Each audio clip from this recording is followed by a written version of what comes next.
Celkon mobile సమర్పిస్తున్న business breakfast షోకి స్వాగతం. ముందుగా ప్రేక్షక మహాశయులందరికీ దీపావళి పండుగ శుభాకాంక్షలు. ఈ దీపావళి అందరికీ సంపదను సమృద్ధిగా పంచాలని, అందరూ ఆరోగ్యంగా ఆనందంగా సంతోషంగా ఈ దీపావళి సంవత్సరంలో గడపాలని TV5 మనసారుగా కోరుకుంటోంది. ఇక సంవత్ 2071. సో ఇది మనం మామూలుగా మార్కెట్ పరిభాషలో చెప్పుకునే సంవత్సరం. సో సంవత్ 2071కి ఇవాళ ఆఖరి ట్రేడింగ్ డే. సో గత 4 సంవత్సరాలు ఎన్నడూ లేనంత వర్స్ట్ ఇయర్గా చెప్పుకోవచ్చు సంవత్ 2071ని. ఎందుకంటే నిఫ్టీ సెన్సెక్స్ పరంగా మనం అంతగా నష్టాలు చూడలేదు. ఎందుకంటే నిఫ్టీ మనకు ఈ సంవత్సరంలో చూస్తే లాస్ట్ 1 ఇయర్లో 1.1% క్షీణించింది. సెన్సెక్స్ 2.6% క్షీణించింది. అంటే నిఫ్టీలో కానీ సెన్సెక్స్లో కానీ ఇన్వెస్ట్ చేసిన వాళ్ళకి క్యాపిటల్ యాజ్ ఇట్ ఈస్గా ఉంది. దాదాపుగా 1% అనేది స్వల్ప నష్టంగా భావిస్తాం కాబట్టి 1 to 2%. సో అదర్వైజ్ చాలా స్టాక్స్లో ఇన్వెస్టర్స్కి నష్టాలు రావడం చూసాం. ఇన్ఫ్యాక్ట్ లాస్ట్ 10 ఇయర్స్లో కనుక చూస్తే మనం ఇది 3వ బ్యాడ్ ఇయర్గా చెప్పుకోవచ్చు.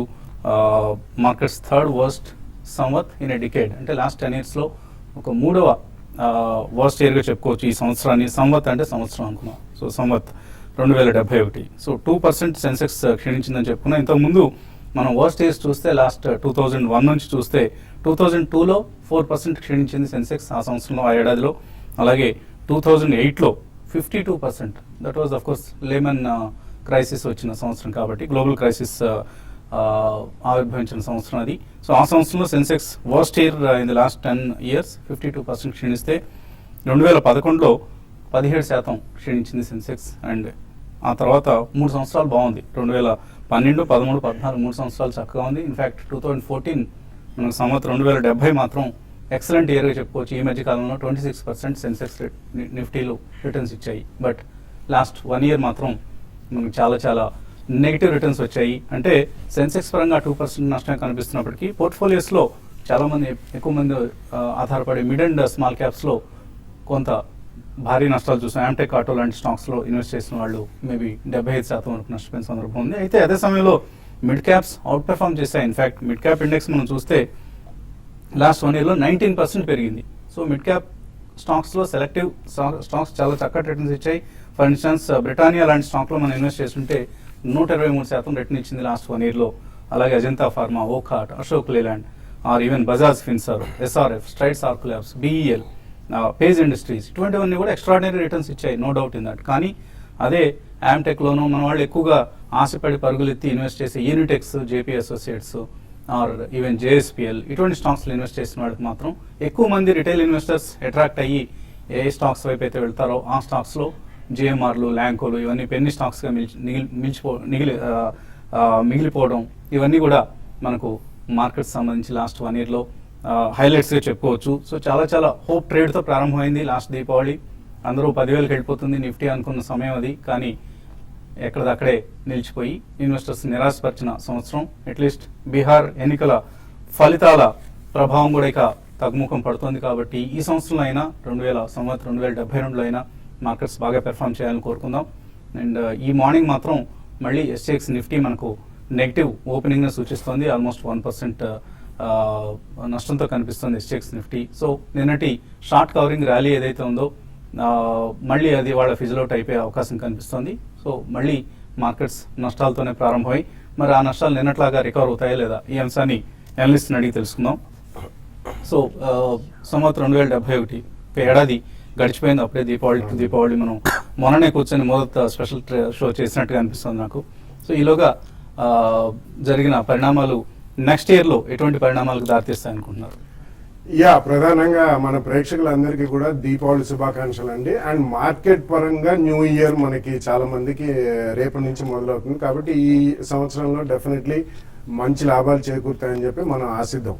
సో అది పక్కన పెడితే డెఫినెట్లీ మీరు అన్నట్టు ఈ year actually it has begun on a very bad note అండి. మనం చూసుకుంటే ఈ రోజు కూడా మార్కెట్ కొద్దిగా వీక్గా ఉండే పరిస్థితి ఎక్కువ కనిపిస్తుంది. కానీ మనం ఈ ఇయర్ పీక్ చూసుకుంటే ఆల్మోస్ట్ అబౌట్ 9200, 9300 దగ్గర నుంచి మనం క్లోజ్ టు 7800 దగ్గర ట్రేడ్ అవుతున్నాం. కాబట్టి అనదర్ మేబీ 5% కరెక్షన్ అనేది మనం చూడొచ్చు రాబోయే నెక్స్ట్ 1 క్వార్టర్లో. అక్కడి నుంచి మేజర్గా క్షీణించే అవకాశం ఎక్కువ కనిపించలేదండి. ఎందుకంటే ఇండెక్స్ పరంగా మనం ఎప్పుడు కూడా అంతగా ఆలోచించకూడదు. స్టాక్ స్పెసిఫిక్ యాక్షన్ డెఫినెట్లీ ఉంటుంది. పాలిటిక్స్కి, రాజకీయానికి అతీతంగా కూడా చాలా stocks last 10 years, 15 years, 20 years కూడా పర్ఫామ్ చేశాయి.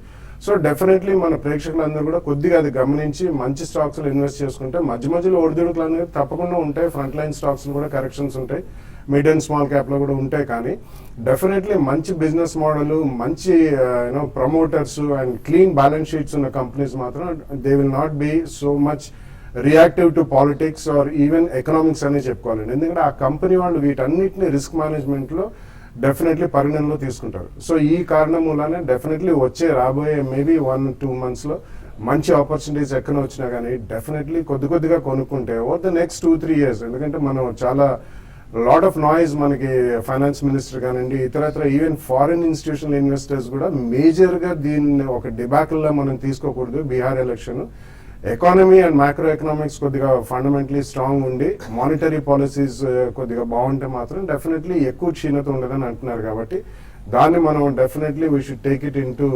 కన్సిడరేషన్.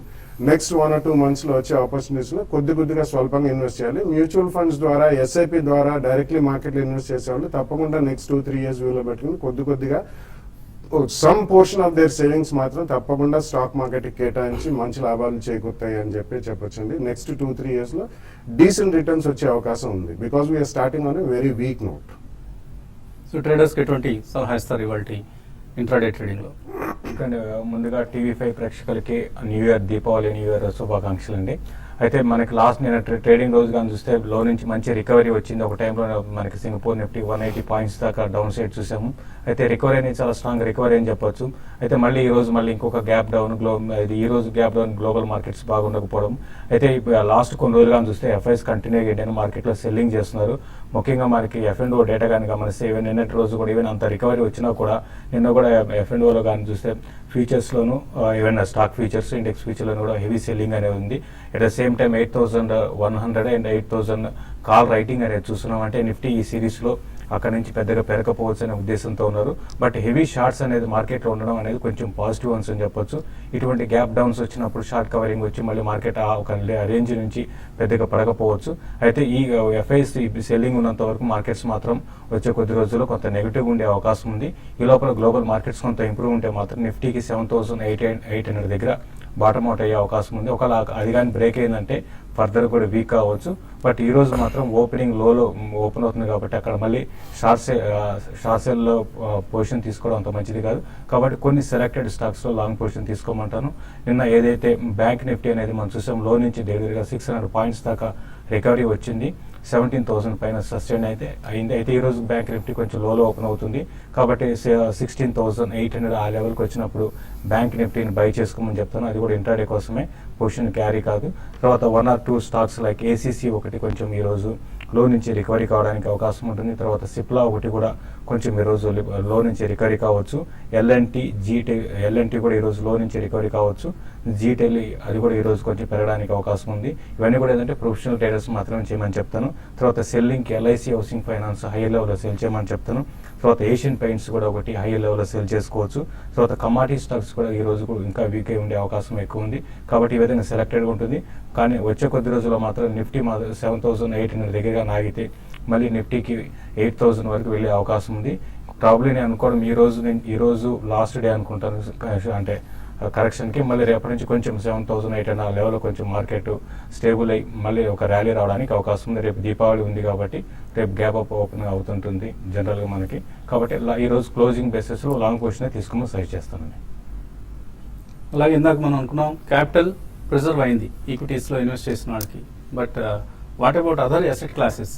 రియల్ ఎస్టేట్లో ఇన్వెస్ట్ చేసిన వాళ్ళ పరిస్థితి, హైదరాబాద్ మార్కెట్లో రియల్ ఎస్టేట్ ప్రైసెస్ 2% క్షీణించాయి లాస్ట్ 1 yearలో. అంటే సెన్సెక్స్ ఎటువంటి ఫలితాన్ని ఇచ్చిందో real estate index, real estate property prices కూడా అలాగే అటువంటి రిటర్న్స్ ఇచ్చాయి. హైదరాబాద్ మార్కెట్ సంబంధించి ఆఫ్ కోర్స్ ఆంధ్ర మార్కెట్లో మనం ఎటువంటి పరిణామాలు చోటు చేసుకుని ఎంత వోలటైల్గా ఉన్నాయో మనకు తెలుసు. అక్కడ రేట్లు పెరిగాయని చెప్పడం తప్ప అమ్మేవారు లేరు, కొనేవారు లేరు. సో లిక్విడిటీ చాలా పూర్గా ఉన్న మార్కెట్ అది. మనం స్టాక్ మార్కెట్స్లో any time one can enter, any time one can exit also. So అటువంటి లిక్విడిటీ ఉన్న సాధనం ఇది. అలాగే గోల్డ్లో ఇన్వెస్ట్ చేసిన వాళ్ళకి 10% ఆర్ రదర్ 11% క్షీణించింది ఎల్ఎంఈ గోల్డ్ ప్రైసెస్. కాబట్టి గోల్డ్లో ఇన్వెస్ట్ చేసిన వాళ్ళకి 11% నష్టం వచ్చింది. రియల్ ఎస్టేట్లో ఇన్వెస్ట్ చేసిన వాళ్ళకి ఒడిదుడుకులు మినహా లాభం నష్టం తేల్చుకోవడం కూడా కష్టసాధ్యమైన అసెట్ క్లాస్గా మిగిలిపోయింది. అలాగే ఇతర అసెట్ క్లాసెస్ దేంతో కంపేర్ చేస్తున్నాం, equities have definitely out performed. ఇక మ్యూచువల్ ఫండ్స్ సంగతి మనం చెప్పనవసరం లేదు. మ్యూచువల్ ఫండ్స్లో small and mid cap schemes చాలా చాలా చక్కటి రిటర్న్స్ ఇచ్చిన సంగతి తెలుసు. ఆ విషయాన్ని మనకు బాలరాజ్ గారు ఎక్స్ప్లెయిన్ చేస్తారు. సో లాస్ట్ 1 year పెర్ఫార్మెన్స్ని ఎలా సమ్అప్ చేస్తారు మీరు మ్యూచువల్ ఫండ్స్ సంబంధించి? సో ఎవరైతే క్వాలిటీ మ్యూచువల్ ఫండ్స్లో ఇన్వెస్ట్మెంట్ చేశారో, ప్లెయిన్ డైవర్సిఫైడ్ ఫండ్స్లో, అండ్ కొన్ని diversified funds are perform very well అండి. ఇండెక్స్ మనకు సెన్సెక్స్ కానీ నిఫ్టీ కానీ నెగిటివ్ రిటర్న్స్ ఇచ్చింది, జస్ట్ ఇంతకుముందే చెప్పారు. సో కాకపోతే కొన్ని పర్ఫార్మింగ్ ఫండ్స్ ఏమైతే ఉన్నాయో they have at least given somewhere around 4 to 8 to 10% return. Large cap funds, small and mid cap funds DSP BlackRock 21% return ఇచ్చింది. కొన్ని ఫండ్స్ ఉన్నాయండి, some have given 30% return, some have given even 40% return also. మనకు Sensex Nifty నెగిటివ్లో ఉన్నప్పటికీ కూడా 35 to 40% return ఇచ్చిన funds కూడా ఉన్నాయి. So ఒక మంచి పోర్ట్ఫోలియో క్రియేట్ చేసుకొని ఒక 20-25% మిడ్ క్యాప్ ఫండ్స్లో ఎక్స్పోజర్ తీసుకొని మిగతాది లార్జ్ క్యాప్ ఫండ్స్లో ఎవరైతే మంచి క్వాలిటీ లార్జ్ క్యాప్లో ఎక్స్పోజర్ తీసుకున్నారో డెఫినెట్లీ దేర్ పోర్ట్ఫోలియో కూడా perform very well. And value average market ఈ మధ్యలో మనకు లాస్ట్ 1 yearలో చాలా వాలిటిలిటీ ఉండింది మార్కెట్. సో వాలిటిలిటీ ఉన్నప్పుడు వాల్యూ యావరేజింగ్ ఎవరైతే చేశారో and SIP systematic investment plan ద్వారా ఎవరైతే ఇన్వెస్ట్మెంట్ చేశారో their returns are far higher than lump sum investments అని చెప్పుకోవచ్చు. సో ఒక మంచి పోర్ట్ఫోలియో క్రియేట్ చేసుకొని స్ట్రాటజీ ఫాలో అవుతే definitely returns will be very good and there goals can be achieved efficiently అనే చెప్పుకోవచ్చు అండి. ఓకే, సో ఇవాళ మీరు రికమెండ్ చేస్తుంది మిరే ఎసెట్ ఇండియా ఆపర్చునిటీస్ ఫండ్. దీనికి సంబంధించిన హైలైట్స్ మనకు టెక్స్ట్లో చూస్తున్నాం, సమయం తక్కువ ఉంది కాబట్టి టెక్స్ట్లోనే గమనించండి. బాలరాజ్ గారు రికమెండ్ చేస్తున్న స్కీమ్ ఇవాళ Mirae asset India opportunities fund, one of the best performing mutual fund schemes. Investors నుంచి కాల్స్ అలాగే మెయిల్స్ తీసుకున్నాను కాసేపు ప్రకటనలు.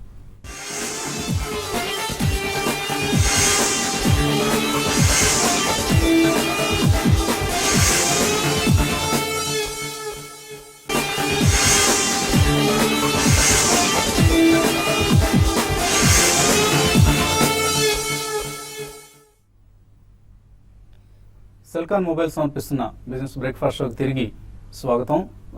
దీపావళి సందర్భంగా స్పెషల్ ముహూర్త్ ట్రేడింగ్ జరుగుతుంది రేపు సాయంత్రం అన్న సంగతి అందరికీ తెలిసిందే. సో ఈ ట్రేడింగ్ను పురస్కరించుకొని మన అనలిస్ట్ కూడా తమ సంవత్ 2072 రికమెండేషన్స్ ఇచ్చేందుకు రేపు సాయంత్రం TV5 స్టూడియోలో ప్రత్యేక లైవ్ షోను ఏర్పాటు చేయడం జరుగుతుంది. సో లైవ్ షో టైమింగ్స్ ప్రోమోలో తెలియజేస్తాం. వీలైతే మధ్యాహ్నం స్మార్ట్ ఇన్వెస్టర్ సమయానికి, టెంటేటివ్లీ 5 and 6 సాయంత్రం 5 నుంచి 6 గంటల మధ్యలో ఉండే అవకాశం ఉంది. నిర్దిష్ట సమయాన్ని మళ్ళీ మీకు తెలియజేస్తాం. ఇక కాలర్స్ లైన్లో ఉన్నారు. తెనాలి నుంచి ఫస్ట్ కాలర్ కేశవరావు. హలో, అడగండి. హ్యాపీ దివాళీ అండి. Good morning. చెప్పండి.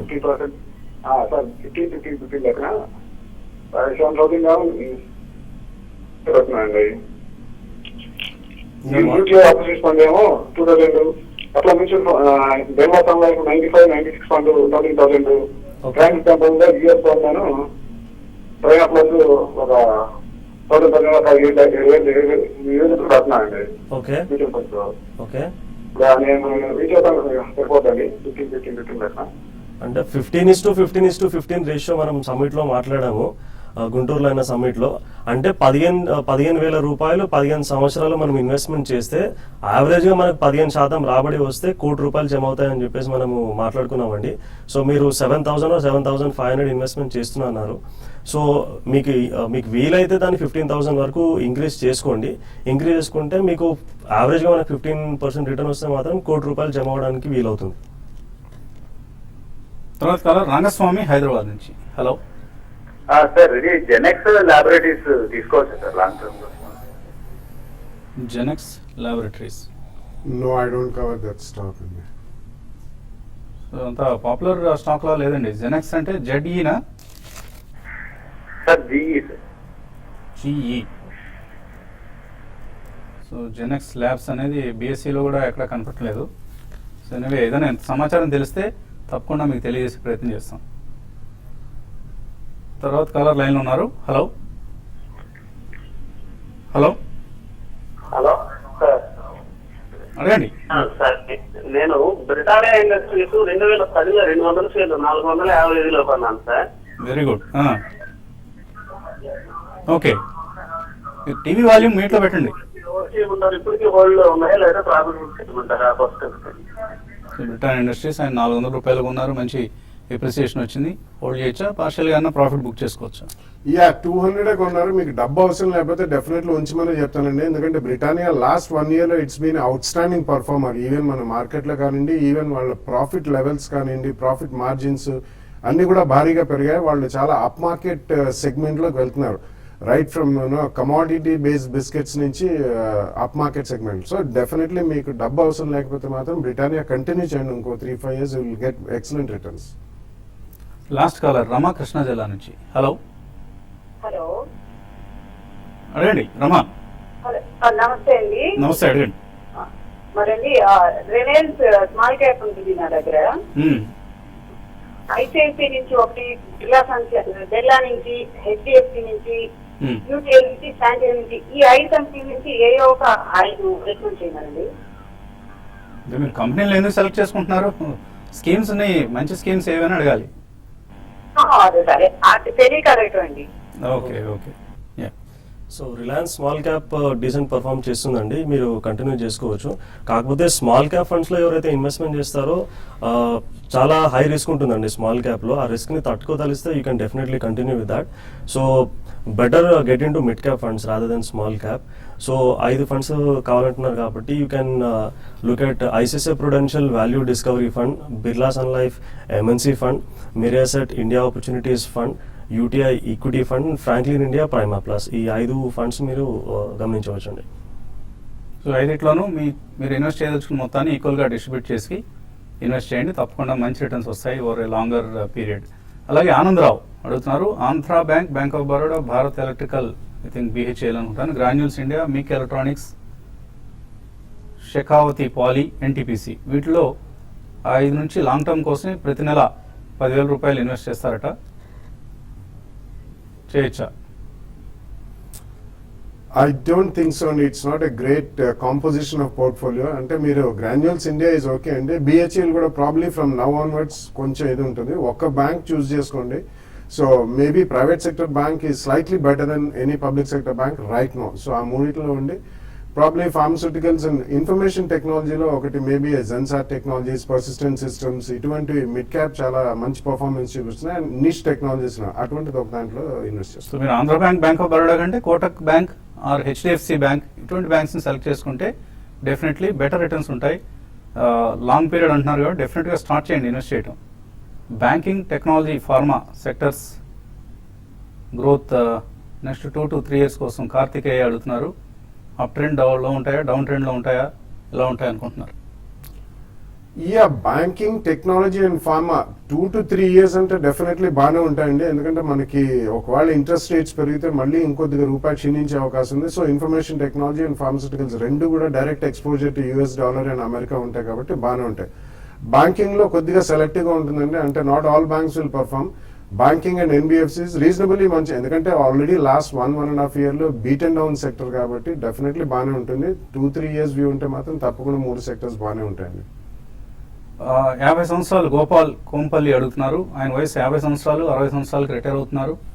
సో 10 లక్షల రూపాయలు ఇన్వెస్ట్ చేద్దాం అనుకుంటున్నారు. ఇప్పుడు పెన్షనబుల్ జాబ్ ఉంది ఆయనకి. మ్యూచువల్ ఫండ్స్లో ఇటువంటి స్కీమ్స్ సజెస్ట్ చేస్తారు ఆయనకి. ఇంకా మీకు 10 years టైం ఉంది కాబట్టి మీరు ఈ 10 lakhsని కొద్దిగా ఈక్విటీలో ఎక్స్పోజర్ తీసుకొని కొద్దిగా డెట్లో ఎక్స్పోజర్ తీసుకుంటే మంచిగా ఉంటుందండి. So probably you can look at 50% exposure in 50% in equity mutual funds and 50% in debt mutual funds. ఈ విధంగా చేయడం వల్ల మీకు యావరేజ్గా వచ్చేసేసి 11% రిటర్న్ వస్తుంది. అండ్ మీకు 10 years టైం ఉంది కాబట్టి ఒకవేళ మీరు దీన్ని ఇలాగే వదిలిపెట్టేస్తే టోటల్గా మీకు దాదాపు 28,39,000 రూపీస్ వరకు అక్యుములేట్ అవ్వడానికి ఛాన్స్ ఉంటుంది. సో మీరు చేయాల్సింది ఏంటంటే 50 to 60 years వరకు ఈ విధంగా ఇన్వెస్ట్మెంట్ చేసి 60 years ముందు ఒక 2 to 3 years ముందు మీరు రిటైర్ అయ్యే ముందు ఈక్విటీ ఎక్స్పోజర్ కొద్దిగా ఒక 20 to 30% తగ్గించుకొని ఓవరాల్గా అరౌండ్ 25 to 30% ఈక్విటీలో మెయింటైన్ చేసుకుంటూ 70 to 75 డెట్లో మెయింటైన్ చేసుకుంటే మంచిదండి టువర్డ్స్ యువర్ రిటైర్మెంట్. అలాగే రాజేంద్ర ప్రసాద్ అడుగుతున్నారు, సన్ ఫార్మా 2 సంవత్సరాల కోసం ఈ టైంలో కొనుక్కోవచ్చా? Yeah, I think there can be maximum a 5-7% correction అండి. ఆల్రెడీ 750, 770 జోన్ లోకి వచ్చింది. I think 2 years with 2 price points లో కొనుక్కోండి. అనిల్ రెడ్డి అడుగుతున్నారు, ₹1,00,000 లంసంగా ఇన్వెస్ట్ చేద్దాం అనుకున్నారు, 15 నుంచి 20 సంవత్సరాల లాంగ్ టర్మ్ ఉద్దేశంతో మంచి ఫండ్ అని రికమెండ్ చేయమంటున్నారు.